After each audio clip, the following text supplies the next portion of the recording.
We want to bring you the latest out of Washington. The Trump administration is firing 2,000 USAID workers and placing thousands more on administrative leave.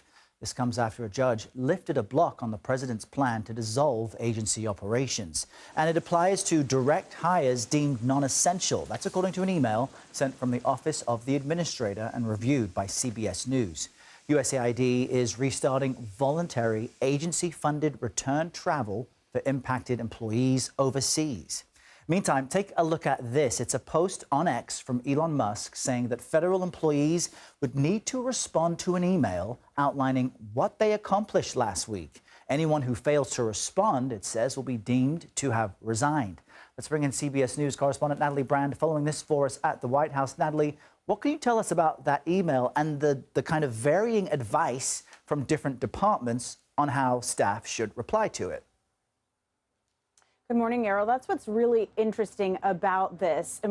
Federal employees received this email asking essentially what they accomplished over the past week, asking them to list perhaps in bullet points, 5 or so accomplishments. But then what we saw is various agency heads giving different advice, telling employees to pause responding to that email. That includes President Trump's own newly confirmed FBI director, Kash Patel, who essentially told his employees to not respond, as well as the State Department and the Department of Defense, all saying that they have their own internal procedures for review.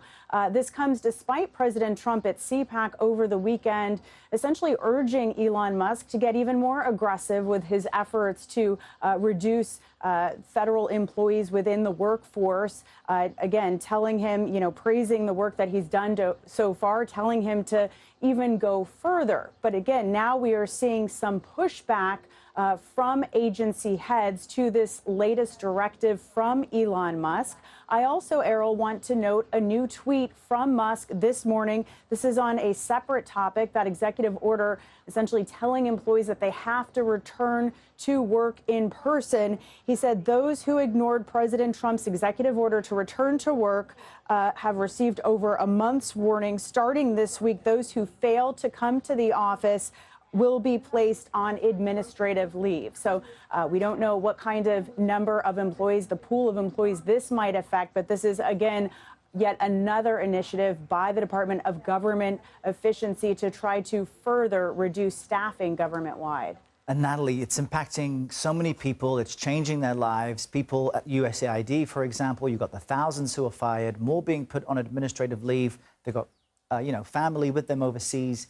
Update us on what's happening to them with this request to bring them back home. Yeah, this is another email that went out over the weekend, which essentially said that direct hires who are not mission critical, we're talking about a pool of around 4,200 employees, they will be placed on administrative leave.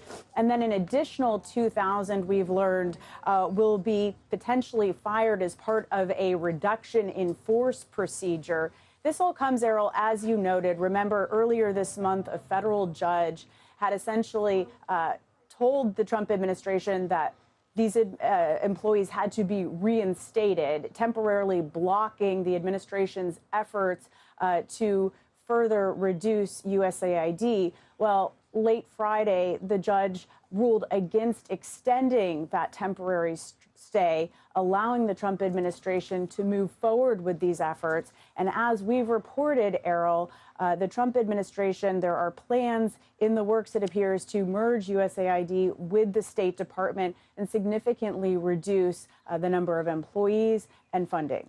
All right, Natalie, thank you. A lot of updates there from the White House.